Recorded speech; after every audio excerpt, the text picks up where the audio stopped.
So let us go to the next topic, that is poison equation. पता नहीं कैसे उसके माँ बाप ने नाम रखा उसे पॉइजन।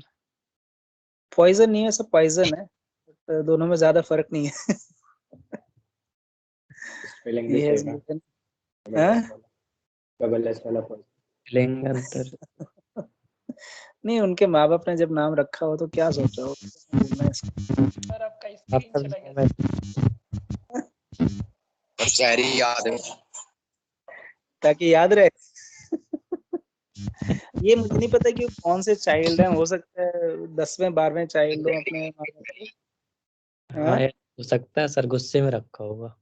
हाँ, जैसे रखते हैं हरियाणा में, देखे है नाम कैसे रखते हैं, जब 6-7 हो जाते हैं ना तो फिर ऐसे जो मन में आता हो। ऐसे नहीं ना होते हरियाणा में 6-7 क्या क्या क्या अब ना होते सर 6-7, ये तो दो ही होगा सब। हाँ नहीं सर ठीक है। हरियाणा में अरे नाम आप से कौन बोलता है सर? वो बाप के नाम से ही बोलते हैं, अरे इसका छोरा, आपके इसका नाम छोरा। से बोलते हैं कालू को। तो यही सोचो थे फ्रांस में, आई थिंक इज फ्रेंच और मे बी, हाँ फ्रेंच ही थे शायद। तो फ्रांस में भी कुछ इसी तरीके का है, वहाँ पे भी पॉपुलेशन बहुत ज्यादा है अपने यूजुअल जो बाकी कंट्रीज के कंपैरिजन में। तो he has named him Poisson equation. Poisson कहते हैं वैसे तो। पॉइजन वर्ड एक ही जैसा प्रोनाउंस होता है, बहुत ज्यादा फर्क नहीं है। पाइजन एंड लैपलेस, ये दोनों इक्वेशन, वैसे तो हमने बहुत सारी चीजें कर ली है तो मुश्किल नहीं है। ये इक्वेशन जस्ट एक rearrangement of whatever you have done earlier, उसका एक रीअरेंजमेंट ही है, बहुत ज्यादा डिफरेंस नहीं है। So we already know two things about the electric field. One is that E is equal to minus of gradient of a potential function. ये हमने निकाल दिया। वैसे इसकी नॉलेज हमें कहाँ से पता चली थी? When E cross this is 0. Once we have found कि कंजर्वेटिव होता है फोर्स, और हमने देखा कि अगर हम लाइन इंटीग्रल करते हैं इलेक्ट्रिक फील्ड का और ओवर द लूप करते हैं, मींस क्लोज लूप करते हैं, तो we get a 0. So we can say that is a conservative. आप जहां से गए थे वहीं पे आप घूम फिर के वापस आ गए, तो आपके पास ना तो कुछ गेन हुआ ना तो कुछ आपने लूज किया है। ऑब्वियसली ये तभी काम हो सकता है जब आप किसी और फोर्स के इन्फ्लुएंस में नहीं है। हमेशा लाइन याद होनी चाहिए कि whenever you are saying these kind of things, then you are not in an influence of any other force.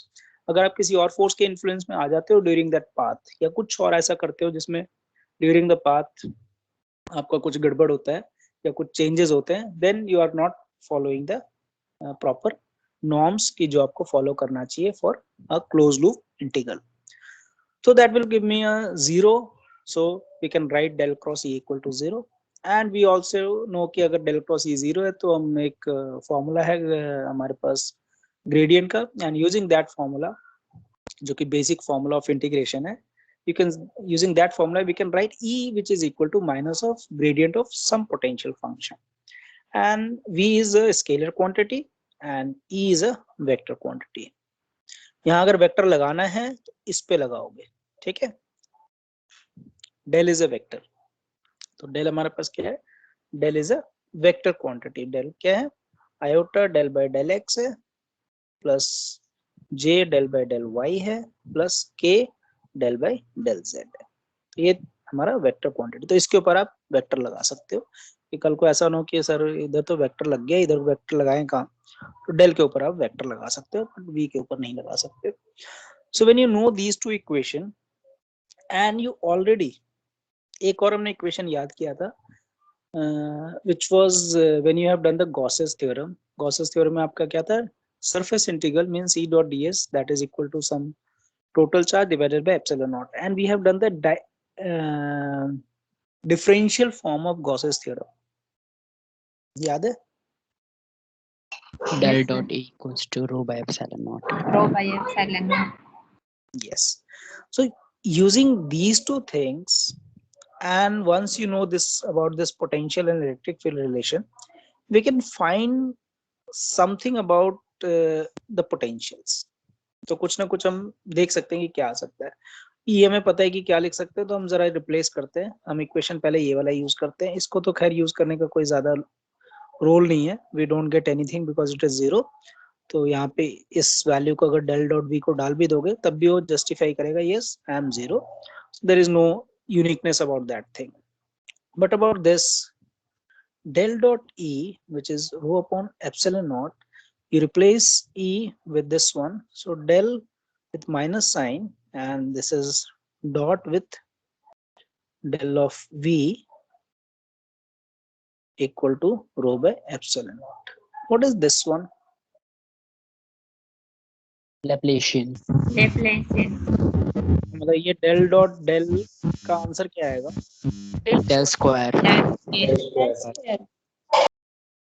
मतलब at least you should know how to calculate, because this itself will be, you have to write this one, and then it is doing a dot product with this kind of function and multiplying with VV, means when it is operating on VV.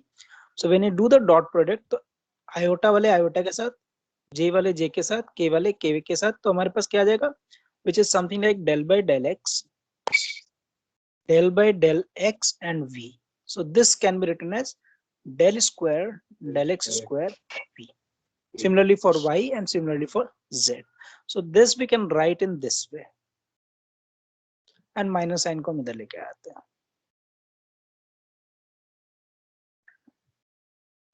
So this is your actually the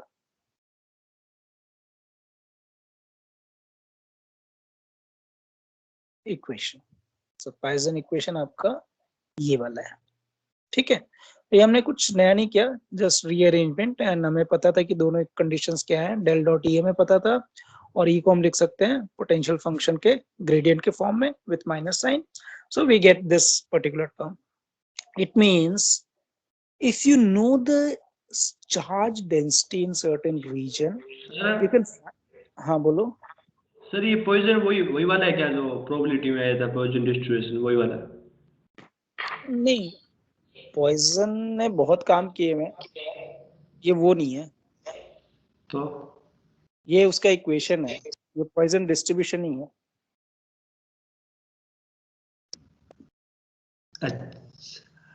ठीक है. अब Einstein ने scientist की बात कर रहा है शायद.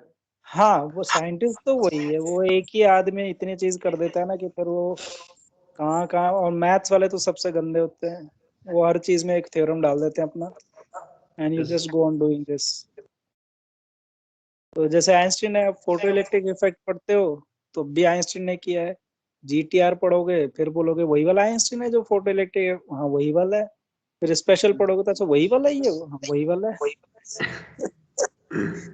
So this is how they do. एक बार हाथ में कुछ लग जाता है ना, तो फिर वो कई चीजें और नहीं करते चले जाते, फिर वो इतनी चीजें डाल देता है कि बस आप पढ़ते रहो बस. Okay, so what I was saying, that if you have in certain volume or certain area or certain any space in the whatever the space you can consider, if you have charge density, and if you please mute yourself.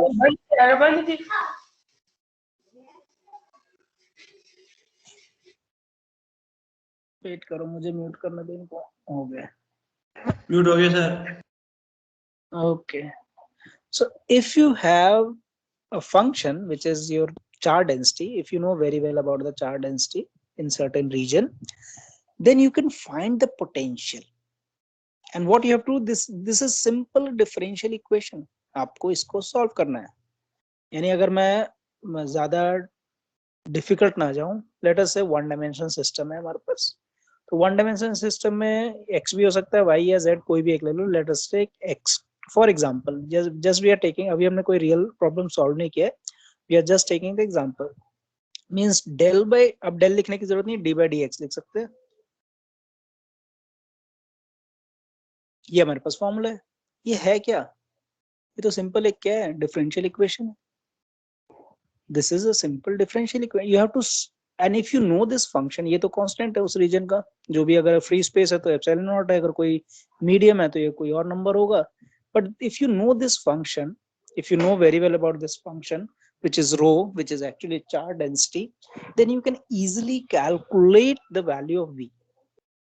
And what you have to do, you have to just do the 2 times integration. क्या करना है, एक बार पहले आप dv by dx करो, इसको dx से integrate करो, उसके बाद फिर निकल गया तो फिर उसको इंटीग्रेट करो, फिर dx से करो. बट जब हम इंटीग्रेट करते हैं तो हमें एक कुछ नंबर मिलते हैं which is normally called as constant of integrand. हमारे पास एक कांस्टेंट फंक्शन आया था ना कई बार जब हम करते हैं इंटीग्रेशन, तो we get a certain constant function. वो जो कांस्टेंट होता है उसकी वैल्यू भी कई बार बहुत इंपॉर्टेंट होती है to find this V value.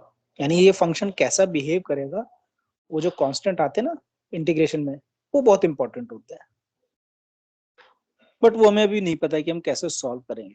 तो हम इस इक्वेशन को डायरेक्टली यूज कर लें, इट इज मोर डिफिकल्ट कि हम चलो हमें मिल गया एक इक्वेशन, हम इसे सॉल्व कर लेते हैं, हमारे पास v फंक्शन आ जाएगा. नहीं, there may be certain other things that we have to include in this solution. तो वो हम इंक्लूड करेंगे. हम कैसे इंक्लूड करते हैं, उनको क्या कहते हैं, उन particular conditions that we will discuss. किसी रीजन में ऐसा हो सकता है if rho is not there. For example कोई डाइलेक्ट्रिक सिस्टम है, उस डाइलेक्ट्रिक सिस्टम में जितने आपके पॉजिटिव चार्जेस हैं उतने ही आपके नेगेटिव चार्जेस हैं. कोई भी डाइलेक्ट्रिक सिस्टम, जैसे आपने कैपेसिटर के बीच में कोई डाइलेक्ट्रिक सिस्टम डाला है तो number of total positive and negative will be same. कोई स्पेस है जो फ्री ऑफ चार्जेस है, we don't have any charges, so that is of a zero charge density. Zero charge density का meaning ये नहीं है कि वहां पे चार्जेस नहीं है. चार्जेस हैं तो maybe they are equally spaced, यानी पॉजिटिव नेगेटिव का जो वेरिएशन है वो यूनिफॉर्म है थ्रू आउट द स्पेस. तो that will also give me a zero charge density. ठीक है.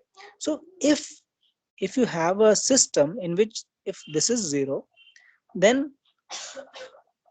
it doesn't mean कि v will be zero. ठीक है, ये हमेशा ध्यान रखना. It doesn't mean that v will be zero, because हमने पहले भी देखा है डिफरेंशियल फंक्शन का फॉर्मूला कि भाई किसी कांस्टेंट का भी डिफरेंशियल क्या होता है, जीरो हो सकता है ना. तो ये इक्वेशन लिखने का मीनिंग ये नहीं है कि v जीरो होना चाहिए, इसको लिखने की जरूरत ही नहीं है. ऐसा है क्या? हाँ, क्या मतलब लिख सकते हैं या क्या है? ये वैलिड है ना. वैलिड अगर नहीं होता तो अगर मैं अज्यूम करते कि ये जीरो है तो ये तो जीरो होना ही होना है, ये लिखने की जरूरत ही नहीं पड़ती. फिर लैपलेस ने कुछ भी किया होता, लैपलेस को हम याद ही नहीं करते. लैपलेस बाढ़ में जाए, उसने क्या किया हमें क्या मतलब, अरे एक तरफ जीरो था तो दूसरी तरफ भी जीरो होगा. No, this is also having a certain non-zero potential function. This can be solved. अभी हम एक आधा प्रॉब्लम इसको सॉल्व करेंगे, देखेंगे कि क्या ये आंसर हमें कैसा देता है. ठीक है. तो ये दो इक्वेशन हमारे पास बहुत इंपॉर्टेंट आ गए, which is when one you have a known charge density function, then you can solve for v, but you need certain things जिसके भी मैंने बात नहीं की है. समथिंग लाइक जो आपका कांस्टेंट आता है ना इंटीग्रेशन में, उसकी मैं बात कर रहा हूँ. Another case which is also again you have to do the double differential, double integral to solve that, or you have to do in a certain other way that del square v is zero, which is called Laplace equation. पहले को Poisson कहते हैं. Poisson में अगर हमारा रो zero आ जाता है, रो zero है किसी सिस्टम का, उसको हम लैपलेस कहते हैं. तो Laplace is actually mathematical equation. उसको इलेक्ट्रिक फील्ड से कुछ नहीं लेना देना. उसको इलेक्ट्रिक फील्ड से ऊपर वाले कंडीशन में देखोगे इलेक्ट्रिक फील्ड का मीनिंग है. ऊपर वाले कंडीशन में हमारा चार्ज डेंसिटी है, रो इज अ चार्ज डेंसिटी, तो वो इलेक्ट्रिक फील्ड से डायरेक्टली रिलेटेड है. But Laplace is purely mathematics. वो इलेक्ट्रिक फील्ड में डालो, कहीं डालो, उससे कोई मतलब ही नहीं है. ये तो just del square some function which is equal to zero and what is the value of that function. तो वो इलेक्ट्रिक फील्ड है नहीं है, चार्ज डेंसिटी है ही नहीं वहां पे. तो यानी Laplace is more general.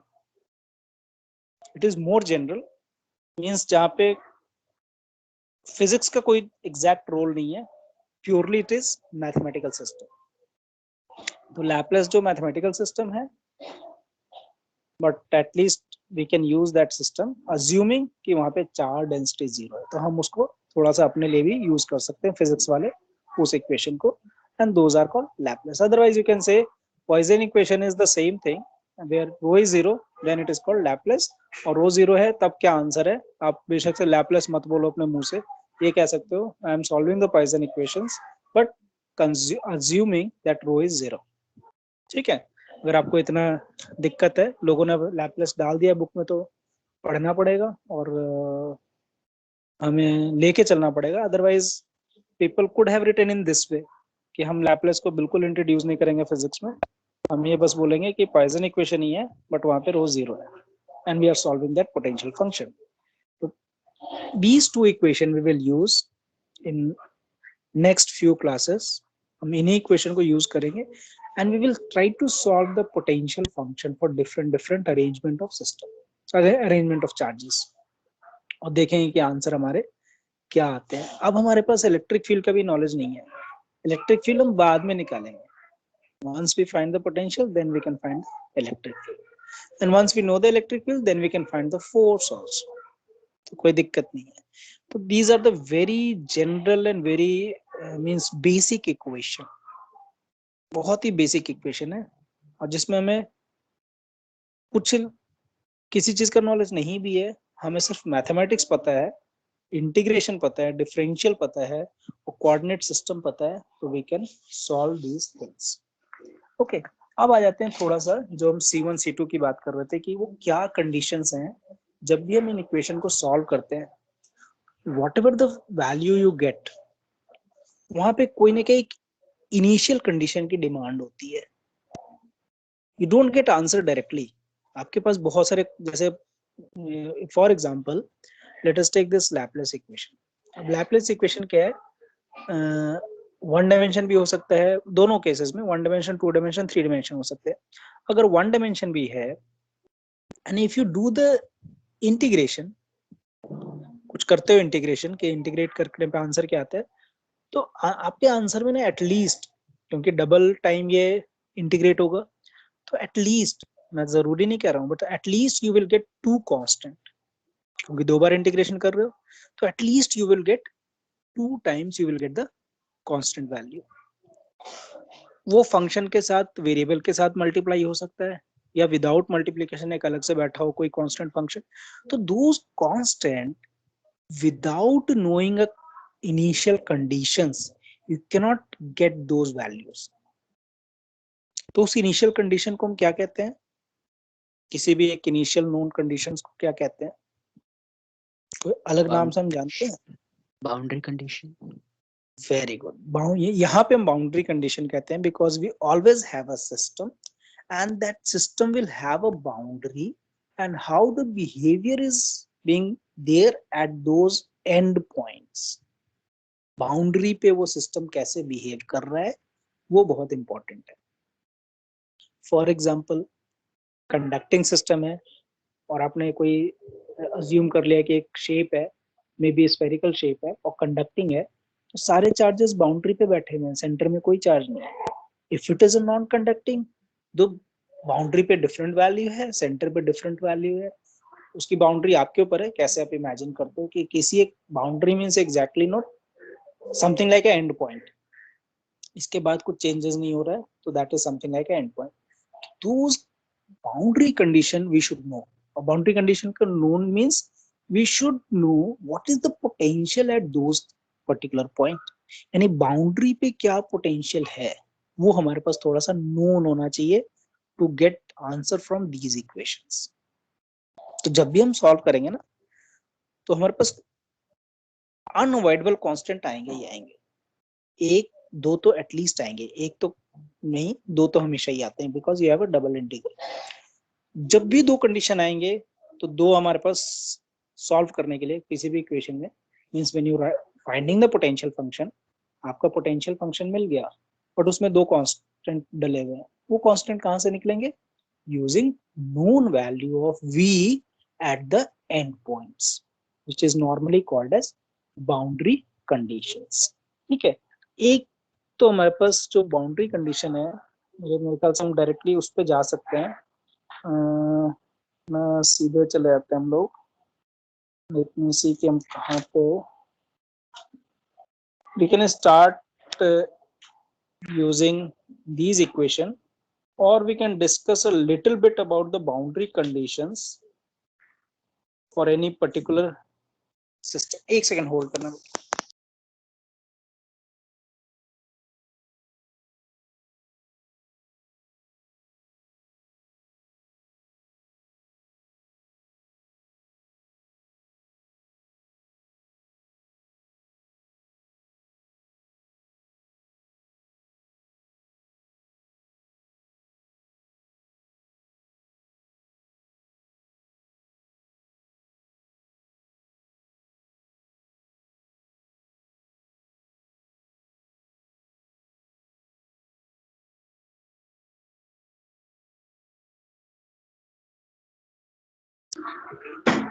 So आपके ग्रिफिथ्स में ही एक जगह बाउंड्री कंडीशन लिखा है, but that is in a very short way. Detail में जब क्वेश्चंस करेंगे तब आ जाएगा. That is your on page number 87. It is written about the boundary, electrostatic boundary condition. Okay, so we will discuss 3 diagrams. One is actually तीनों diagram same है. When an electric field is crossing any sheet or maybe dielectric sheet, वो cross कर रहा है. तो आपने मैं आपको डायग्राम बना देता हूँ, उसके बाद हम डिस्कस कर क्या बाउंड्री कंडीशन है.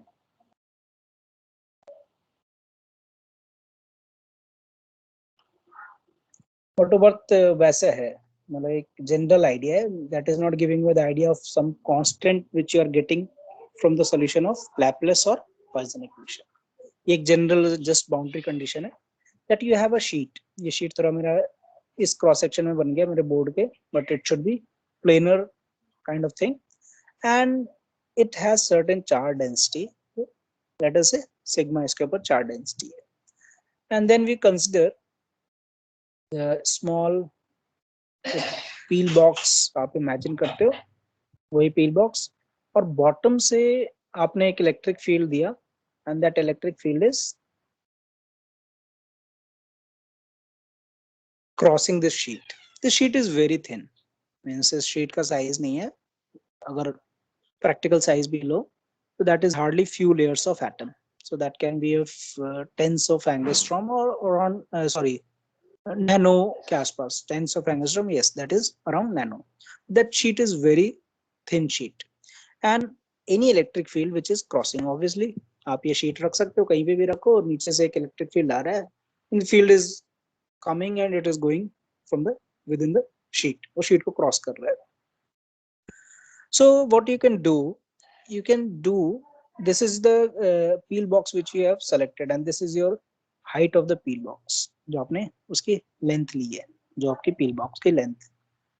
And then you do this which you have already done, E dot ds which is equal to Q total या Q enclosed, जिसको enclosed लिखते हैं, divided by epsilon naught, जो हमने पहले से कर रखा है कि ये हमने surface draw किया, और उस surface का H is which is approaching to 0, बहुत ही छोटा है, means sheet is very thin and H is approaching to 0. Then what is this integral will give me? This we know very well कि हम Q epsilon naught को हम आगे भी लिख सकते हैं, जिसमें इसमें बुक में उन्होंने लिख रखा है सिग्मा A, बट वो नहीं भी लिखोगे तो चलेगा, बट लेट अस राइट, क्योंकि इधर वाले फॉर्म से वो डिवाइड हो जाएगा. So this you right sigma A divided by epsilon naught. So we can consider S1, S2 जैसे हमने पहले किया था, S3 का कंट्रीब्यूशन यहाँ पे नॉन जीरो है, ध्यान रखना. means this integration will be something S1 plus S2 and plus S3, and means मैं बीच में लिख नहीं रहा हूँ E dot ds means E1 ds1, E1 E2 ds2, E3 ds3. जब हम पहले सॉल्व करते थे तो उसमें हमने इस टर्म को 0 ले लिया था, बिकॉज वी आर सेइंग कि इसमें सरफेस हमारा आउटवर्ड है, ठीक है, जो सरफेस का हमारा जो वो है वेक्टर, वो आउटवर्ड होगा, ऑलवेज रेडियली आउटवर्ड. बट यहाँ पे मैंने इलेक्ट्रिक फील्ड ये बनाया तो इट इज नॉट शोइंग कि ये सरफेस के पैरेलल है. So there is some cosine factor for S3 also, यानी E dot ds will give non-zero number, but this h is approaching to 0, then it will give me 0. अब ये जो 0 है ना इंटीग्रेशन, वो इस रीजन के कारण है. क्लियर? पिछले केस में दोनों 90 डिग्री पे थे. इलेक्ट्रिक फील्ड मींस हमने इलेक्ट्रिक फील्ड बाहर से कोई नहीं लिया था, हमने उसी सरफेस चार्ज डेंसिटी से जो इलेक्ट्रिक फील्ड जनरेट हो रहा था उसी को हम यूज कर रहे थे. क्लियर? Got the point? जब हम पिछला केस कर रहे थे उसमें हम उसी सरफेस चार्ज यानी सिग्मा जो इलेक्ट्रिक फील्ड जनरेट कर रहा है उसी को हम कंसीडर कर रहे थे. That is why the electric field is parallel to this S3, और S3 के जो एरियल वेक्टर जो आ रहा है वो परपेंडिकुलर था S3 के, तो हमें 0 देता था. लेकिन इस केस में it is not so, but still that integrant is 0 because of that curved surface. Why? Because the length is tending to 0. यानी पील बॉक्स का साइज इतना छोटा है कि उस तरफ का इंटीग्रेशन कोई कंट्रीब्यूशन नहीं देगा. That is roughly 0. But the other two things, that is this one and this two. So that will be E. Normally हम लिख देते हैं, इसको हम क्या कर सकते हैं, ये जो component है we can divide into two part. Similarly we can divide into two part here also, but दोनों same direction में. So we can write E perpendicular above the surface dot ds जो S1 होगा that will be something which is A area. मैंने यहाँ पे A लिखा है, इसका एरिया A ले लेते हैं, that is A. Second integration में हमें क्या मिलेगा? E, क्योंकि आपका सरफेस वाला डायरेक्शन नीचे होगा, इलेक्ट्रिक फील्ड अंदर की तरफ होगा यानी इनवर्ड होगा, तो that will give me minus sign. ठीक है, this one. Why it is minus? Because ds and E are not parallel to each other, not in the same direction. Although they are same, but ये मैं E perpendicular below dot A, which is equal to sigma A divided by epsilon naught. This will give me E perpendicular means perpendicular to the surface above minus E perpendicular below, which is equal to sigma upon epsilon.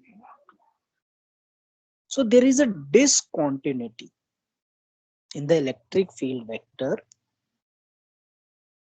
which is crossing a surface, and if that surface is having certain charge density,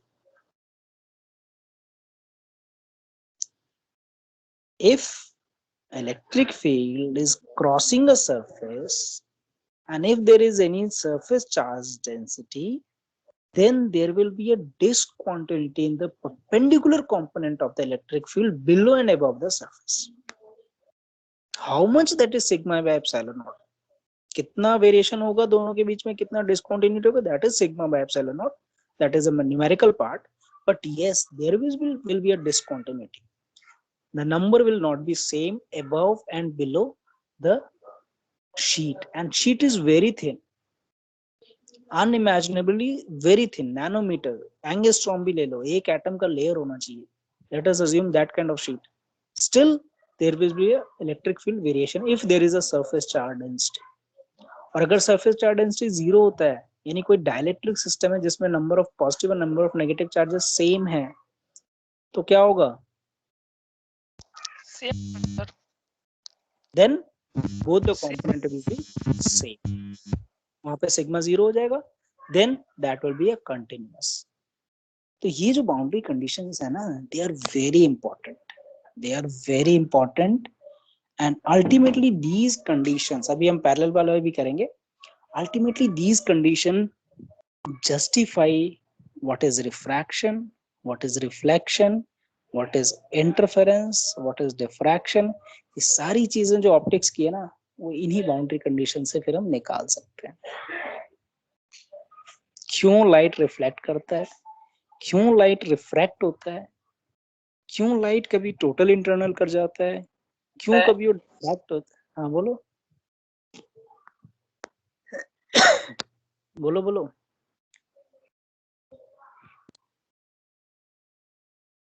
हाँ, someone was asking and फिर वो चुप हो गया.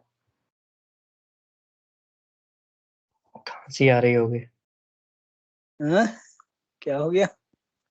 हंसी आ रही होगी। Sir शायद उसने अच्छा, उसको पूछना नहीं था, ऐसे ही मजे लेना था। Okay, now we do the about parallel component. अब मैंने जो इलेक्ट्रिक फील्ड आपके पास बनाया था, ध्यान से देखना उसका। This was oblique to this surface, है ना, वो एग्जैक्टली परपेंडिकुलर नहीं था। तो अगर इसका कोई परपेंडिकुलर कंपोनेंट होगा, इसका कोई पैरेलल कंपोनेंट भी होगा, है ना। This will have a parallel component also, नीचे भी और ऊपर भी। सेम सेंस में हमारे पास यहाँ पे पैरेलल कंपोनेंट का भी रूल आएगा। तो it means you have some parallel component below and above also. इस डायरेक्शन में भी हो सकता है, बुक में आपके इधर बना हुआ है, तो let us take this one, और you can take this also, that is up to you. This is also, so this is a sigma, and we have E parallel, and we have E parallel. This is above and this is below, but below वाला ये नीचे बनाना था, but whatever, dotted line से बना सकते हो। So there is a E parallel, and means again the electric field which is something like this, and you are breaking into two part, एक perpendicular component, एक parallel component आपने break कर दिया। And now you do the line integral। ऊपर वाले में आपने क्या किया था, सरफेस इंटीग्रल किया था। अब क्या करना है आपको, लाइन इंटीग्रल करना है थ्रू आउट द लूप। ये आपने छोटा सा रेक्टेंगुलर लूप सेलेक्ट किया है। Again if the thickness is very small for this selected surface, then this h along this way, so h will approach to 0. so closed loop में E dot dl क्या देता है, 0। इस E dot dl के चार वो है, means you can have length 1, you can have length 2, you can have length 3, you can have length 4, and you're doing this line integral। दो लेंथ तो आपके ये वाले हैं, ठीक है, और दो लेंथ ये वाले हैं। ये जो दोनों, let us write L1 and this is L3, it means these two are L4 and L2। this will goes to 0 and this will go to 0 because the condition that h is approaching to 0। ऐसे वो non zero है। अगर आपका surface बहुत मोटा है, बहुत thick है, तो it will have certain contribution. May be वो पॉजिटिव नेगेटिव होकर के 0 दे सकते हैं, या कुछ और रीजन हो सकता है, but since h is very small value, it is approaching to 0, then these two integrand will contribute 0। we are left with these two integration। since the direction of E is in the same direction for above the sheet and below the sheet, उसमें कोई variation नहीं, because आप electric field नीचे से ऊपर की तरफ जा रहा है। जब भी आप देखोगे उसका कंपोनेंट रिजॉल्व करोगे, तो you will gate similar direction for the parallel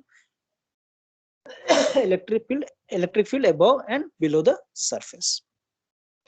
but L की वैल्यू आपकी एक तरफ लेफ्ट टू राइट जा रहा है, दूसरी तरफ आपका left to right to left जा रहा है, so that will give me a negative sign। it means when you do this integration and this integration, it will give me E parallel above dl minus E parallel below dl, that will give me 0। it means E parallel must be equal to E parallel above and below। यानी parallel component किसी भी dielectric, किसी भी surface पे continuous होता है। किसी भी सरफेस के लिए पैरेलल कंपोनेंट कंटिन्यूअस होगा और पेंडुलर कंपोनेंट डिसकंटिन्यूअस होगा if you have certain charge density. Clear? बस इस लाइन को याद कर लो, इन्हीं लाइन को हमें यूज करना होता है जब आप कभी पढ़ोगे refraction reflection through electromagnetic theory, not through optics। Optics is actually a geometrical understanding of refraction and reflection। The basic theory is electromagnetic theory for the all this optical behavior।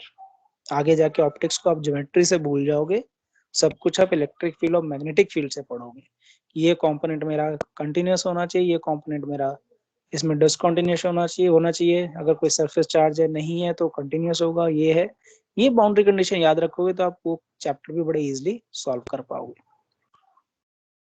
ठीक है, अब एक लास्ट बस condition है which is your this one about the potential, कि how the potential behave।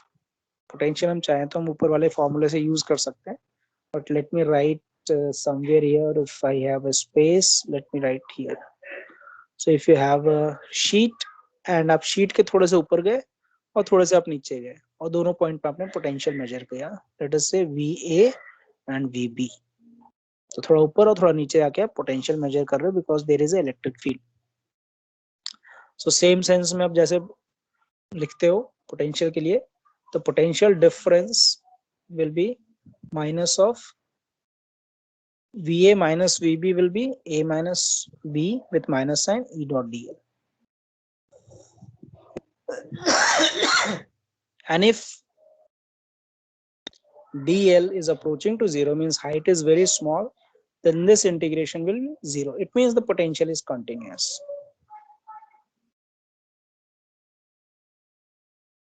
potential will be continuous below and above the surface। यानी बहुत thin surface होगा तो ऊपर बैठ के आप वोल्टमीटर से पोटेंशियल मेजर करो और उसके सरफेस के नीचे मेजर करो, it is not going to change। okay, so now we will discuss in more detail about the Laplace equation and how we can use to solve certain problem। ठीक है, तो पहले हम जाते हैं Laplace equation पे और Laplace equation को हम सॉल्व करते हैं। Let me solve for one dimension. One dimension के लिए करेंगे वही कंडीशन, फिर आगे टू डायमेंशन, वही कंडीशन फिर थ्री डायमेंशन में हम चलेंगे। तो let me change the page.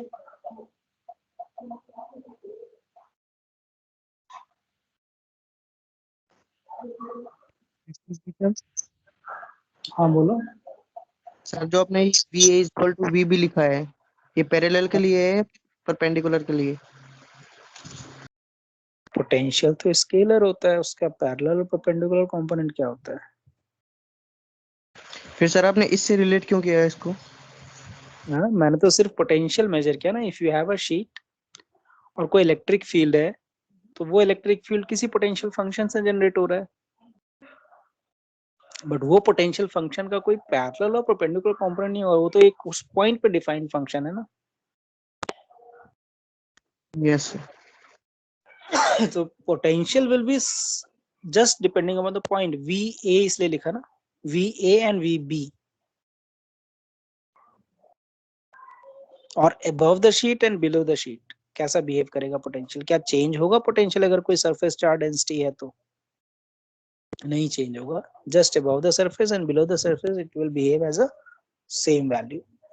क्यों बिहेव करेगा सेम वैसे, ये बताओ। Due to charge distribution sir. तो चार्ज डिस्ट्रीब्यूशन से तो पोटेंशियल तो वेरी करना चाहिए। सर वो जो A और B का डिस्टेंस है वो बहुत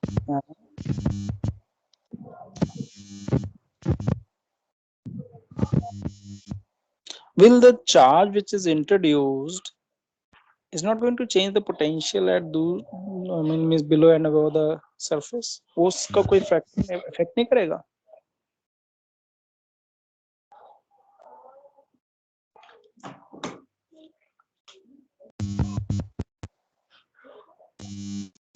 सर नहीं पढ़ना चाहिए आई थिंक, क्योंकि इलेक्ट्रिक फील्ड चेंज नहीं होगी और इलेक्ट्रिक फील्ड से पोटेंशियल भी चेंज।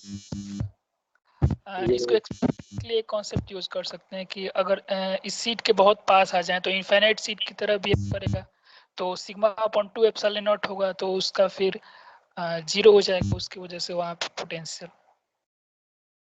ओके सर क्योंकि ये DL 0 है तो ये सीट बहुत पतली है और चार्ज है जो वो दोनों तरफ सेम इलेक्ट्रिक फील्ड जनरेट करेगा सर। अच्छा, एक चीज ध्यान रखना, जब हम कर रहे हैं डेरिवेशन तो यहाँ पे जो चार्जेस हैं वो जो इलेक्ट्रिक फील्ड प्रोड्यूस कर रहे हैं उसको हम डिस्कस नहीं कर रहे हैं, हमेशा ध्यान रखना। मैंने स्टार्टिंग में बोला it is electric field which is crossing this surface charge. हमने इलेक्ट्रिक फील्ड अलग से बनाया है, जो इलेक्ट्रिक फील्ड हमने बनाया है ना वो सरफेस चार्ज से नहीं आ रहा है।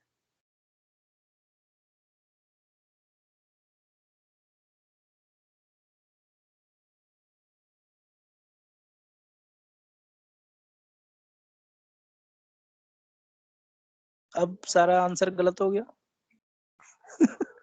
हाँ? क्या हुआ? उस सरफेस चार्ज को भूल के अब बताओ कि क्या है। इलेक्ट्रिक फील्ड तो देखो obviously sigma upon epsilon not होता है, लेकिन वो इलेक्ट्रिक फील्ड, उस इलेक्ट्रिक फील्ड की बात करें जो सरफेस चार्ज प्रोड्यूस कर रहा है।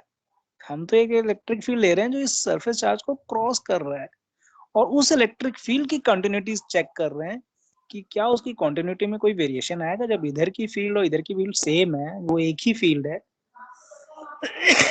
और when the distance is very small, तो फील्ड का कोई बहुत, मतलब आप मूव कर रहे हो और मूवमेंट के टाइम पे अपने आर की वैल्यू बहुत ही स्मॉल कर दी, तो before that means R minus और आर प्लस, इन दोनों केसेस में electric field would be more और लेस सेम। मैं उस इलेक्ट्रिक फील्ड की बात कर रहा हूँ। सरफेस चार्ज उस इलेक्ट्रिक फील्ड को इंक्रीज करता है, डिक्रीज करता है, दैट इज अनदर इशू। इसी के लिए हम कर रहे हैं ना, पेंडिकुलर में वो इंक्रीज डिक्रीज कर देता है, पैरेलल में वो कुछ नहीं कर पाता है, और पोटेंशियल में भी कुछ नहीं कर पाता है। तो try to think in that way कि ये इलेक्ट्रिक फील्ड दूसरा है, तभी तो हम रिफ्लेक्शन और रिफ्रैक्शन को समझ पाएंगे। जब तक ये बाउंड्री कंडीशन हमने समझा नहीं, ये इलेक्ट्रिक फील्ड सरफेस चार्ज वाले नहीं है, ये इलेक्ट्रिक फील्ड कोई ऐसा है जो किसी बाउंड्री को क्रॉस कर रहा है। प्रॉब्लम क्लियर हुआ पहले? Yes sir.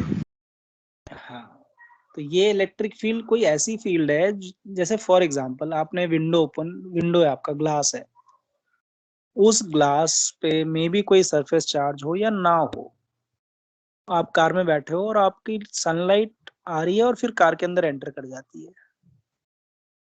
जब वो एंटर, जो फोटोन एंटर कर रहा है ना, वो nothing, it is nothing but the electric field is entering. भाई रेडिएशन है, रेडिएशन क्या इलेक्ट्रोमैग्नेटिक रेडिएशन है, वेव है, वो इलेक्ट्रोमैग्नेटिक का कोई वाइब्रेशनल वेव है।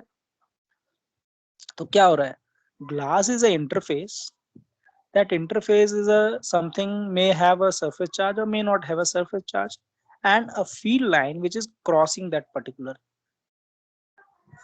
sheet.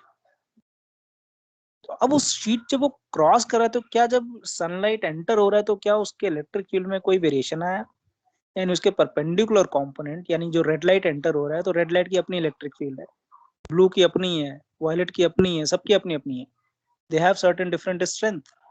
उस स्ट्रेंथ के पैरेलल कंपोनेंट, यानी उस जो आपने ग्लास लिया उसके पैरेलल कंपोनेंट जब उस इलेक्ट्रिक फील्ड का देखोगे, तो क्या उसमें कोई ब्लू लाइट में इंक्रीज हुआ है या डिक्रीज हुआ है, पैरेलल कंपोनेंट में इंक्रीज हुआ है, डिक्रीज हुआ है, और पोटेंशियल में इंक्रीज या डिक्रीज, ये देख रहे हैं। इस तरह का प्रॉब्लम है।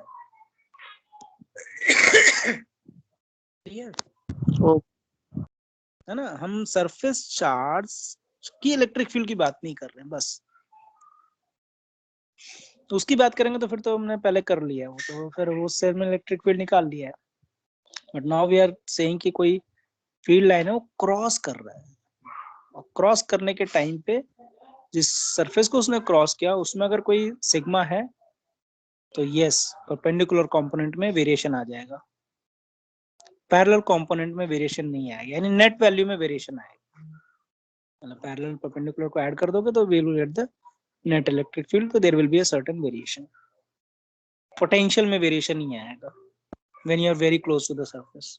यहाँ पे रीजन सिर्फ इतना है, delta L is approaching to zero, that is why we are getting zero. अगर बहुत दूर जाते तो yes, there would be a difference. Okay, so now we will do the one dimension solution for the Laplace equation. हम Laplace equation हम देखते हैं one dimension कर पाते हैं या कितना कर पाते हैं, because we don't have that much time, so at least Laplace equation which is one dimension,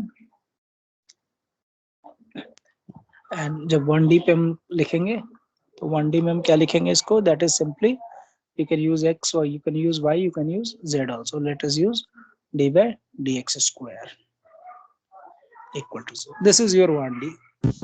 And what will be the solution? कर दीजिए, हाँ बोलो. स्क्रीन क्या? शेयर नहीं हो रही। स्क्रीन रीशेयर कर इवॉल्व कर रहे हैं हम, वो ठीक है, but what would be the solution of this equation? Now focus on your screen. बहुत डेटा जो है ना, सर डेटा इज इसका v बराबर cx होना चाहिए। v equal to मान लो cx. c Maybe any कोई constant. कांस्टेंट मान लो। कोई कांस्टेंट भी आएगा या कुछ सब कुछ, मतलब mx plus c वाला जो फॉर्मूला है, that is the same thing. The simplest, अगर उसको डिफरेंशिएट करके चेक करोगे, then also you can find. So let me write ax plus b. अगर इसको फर्स्ट टाइम डिफरेंशिएट करोगे तो Yes, आंसर sir. क्या आएगा? a, यही सर। है ना? फर्स्ट टाइम डिफरेंशिएट जी करोगे, you will get a. Sir And when बिल्कुल, you और do फिर the दोबारा double करेंगे तो p आ differentiation, जाएगा कोई कांस्टेंट। हाँ 0 आ जाएगा, means a. यस ये देखो, dv by dx will give me a, then d square v by dx square yes will sir, give me 0. दोबारा करेंगे So this is integration. your. Yes sir. So this is the general possible solution for this particular equation. ठीक है, ये 1 dimension में हम कर रहे हैं, फिर हम उसे 2 dimension में extend करेंगे. Maybe we can extend for 3 dimension. Now we have got two things, A और B मिल गए हमें. अब हमें A और B नहीं पता कि क्या है. जब तक A और B नहीं पता चलेगा, हम कुछ नहीं कह सकते कि आंसर क्या है. बेशक से हमारे पास this is the general solution for the 1 dimension Laplace equation, but still we don't know what is the value of A and B. Now we need the boundary condition. Means at the boundaries, whatever the boundary you define for your system, at the boundaries, what is the value of A and B? वो बहुत important है. और boundary condition क्या है? यहाँ पे आपके पास है A, B है, और इक्वेशन में आपके पास potential है, distance है, और दो constant है. तो boundary condition में क्या होगा? At certain distance, maybe the initial value, maybe the final value, कुछ भी हो सकता है. Means you should be knowing कि Vx की value at one boundary.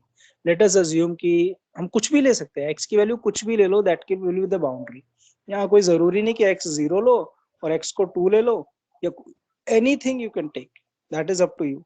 Means हमने जो solution लिखा है, उस solution का outcome क्या है वो हम चेक कर रहे हैं. तो let us assume कि x equal to 0, it is 0 volt. And दूसरा हम ले लेते हैं 2, ज्यादा दूर नहीं जाते हैं, x equal to 2.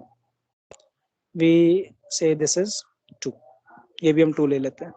यानी Vx means जब तक हमें एटलीस्ट, क्योंकि हमारे इक्वेशन में 2 अननोन है, तो वी नीड 2 more इक्वेशंस, तभी तो हम सॉल्व कर पाएंगे, अदरवाइज हम सॉल्व नहीं कर सकते. तो जब तक जितने अननोन होते हैं, हमने ये भी सीखा होगा, कभी लीनियर इक्वेशन होता है तो जितने भी अननोन है उतने इक्वेशन हमें मिनिमम रिक्वायरमेंट होती है, then you can solve that equation easily. Otherwise फिर assumption से ही आप सॉल्व कर सकते हो. तो यहाँ पे हमने 2 कंडीशंस ले लिए, और इस 2 कंडीशन से हमें 2 इक्वेशन मिल जाएगा. पहला इक्वेशन, पहला कंडीशन से हमें क्या मिल, these are boundary, this is a boundary condition we have defined. किसी सिस्टम के लिए कुछ और भी डिफाइन हो सकता है, वो क्वेश्चन में दिया हो सकता है कि boundary conditions are these 2, and then you solve for V. So V at x equal to 0 is 0 volt. So this will give me what if you use this equation? This is a general solution. B. Sir B. B की value देगा, लेकिन B की value होगी क्या? 0. And what about this? 2y plus b. इसको 0 डालो, x को 0 डालो, 0 आ गई. और इसमें देखो A की वैल्यू हमें निकालनी है, x की वैल्यू क्या है? 2 प्लस 0, जो हमने पीछे से निकाल लिया, तो A is 1. It means now we can write that it is 1 x. This is your potential function of 1 dimension. ठीक है, this is your potential function of 1 dimension. Okay. Now the 2 outcomes normally we discuss after solving this equation. कि 1 dimension जब हमने solve किया तो 2 outcome आ गए. First outcome means whatever the outcome, or your outcome will be generalized for 2 dimension and 3 dimension also. दो property बहुत important है. First property, whatever the potential you have found is nothing but it is average of any other two potentials which are at two different distance within that boundary. Vx, whatever the Vx I found, it is average of two potentials within at two different point within that boundary. जिस line को मैं दोबारा बोल रहा हूँ, फिर हम इसको एग्जैक्ट नंबर डाल के देखेंगे कि ये क्या वही आ रहा है नहीं आ रहा है. जो भी आपको पोटेंशियल मिला है ना, within that boundary it is average value of any two other potential at two distance. यानी within boundary आप दो डिस्टेंस कोई और सेलेक्ट कर लो, उनकी जो एवरेज वैल्यू आएगी ना, वो आपकी पोटेंशियल फंक्शन आ रहा है. इट मींस अगर मैं बाउंड्री को ही सेलेक्ट कर लेता हूँ, यानी बाउंड्री मेरा क्या था, x इक्वल टू 0 पे मेरा 0 पोटेंशियल था, x इक्वल टू 2 पे क्या था, 2.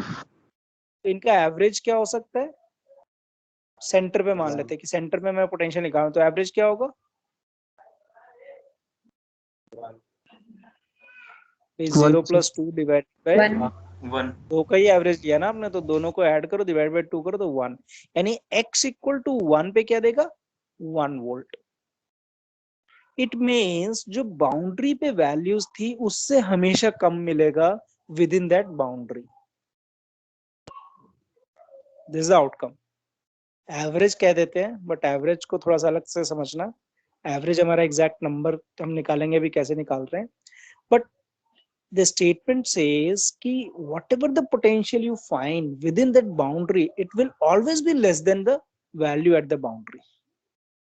Normally it is average of that. It means दो जो बाउंड्री थी आपकी, उस बाउंड्री पे जो भी पोटेंशियल था आपका, उससे कम ही आएगा with in that boundary. Is it clear? Yes sir. Boundary पे ही मैक्सिमम मिनिमम होगा. दूसरा स्टेटमेंट इसका ये होता है, आउटकम पहला आउटकम ये है कि एवरेज होता है ये किसी भी दो पॉइंट का, और वो दो point within the boundary होना चाहिए, बाउंड्री से बाहर का नहीं. This is the first outcome. इसका दूसरा आउटकम यही है कि जब अंदर हमारा potential within the boundary कम है, इट मींस जो मैक्सिमम वैल्यू होगा या मिनिमम वैल्यू होगा वो हमेशा बाउंड्री पे ही होगा. It will not be with in the boundary. This is the second outcome.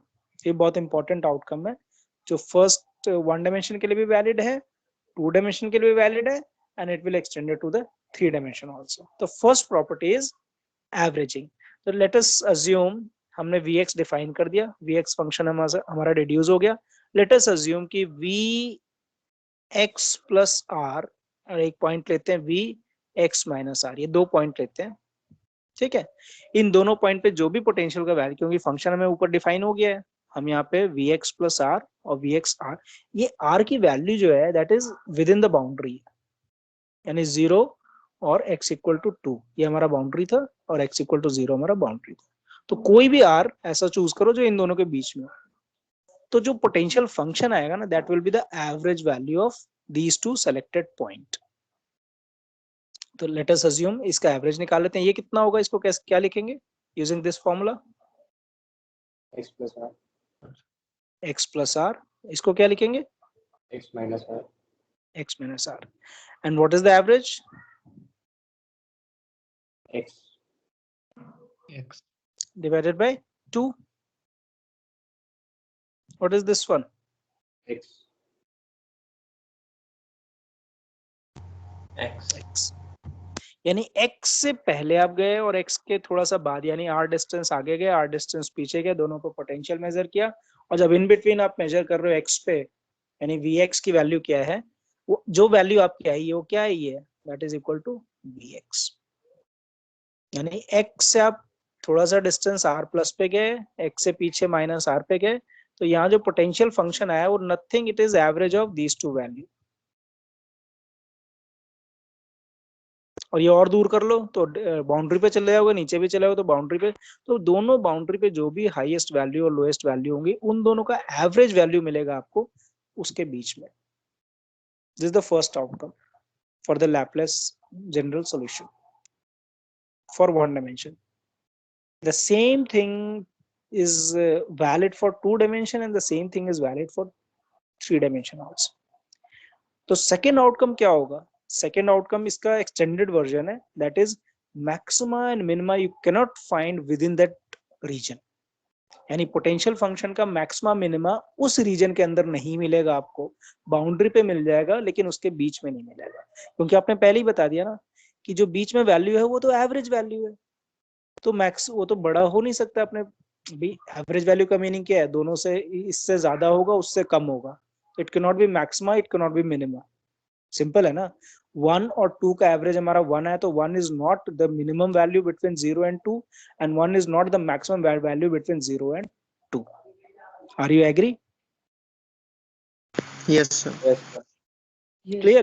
क्योंकि ये बड़े एब्स्ट्रैक्ट सी अंडरस्टैंडिंग है, तो इसलिए इसको क्लियर करना बहुत जरूरी है, क्योंकि समझ में आ रहा है कि ठीक है ऐसा होता होगा, बट ध्यान से समझना कि 1 is not the maximum value within the range that is 0 and 2 and 1 is not the least value within the range that is 0 and 2, but 1 is average value of 0 and 2. ठीक है, तो आज के लिए 1 डायमेंशन पे ही रहने देते हैं। नेक्स्ट क्लास में we will go for 2 dimension and then we will go for 3 dimension and then we can solve for certain more problem.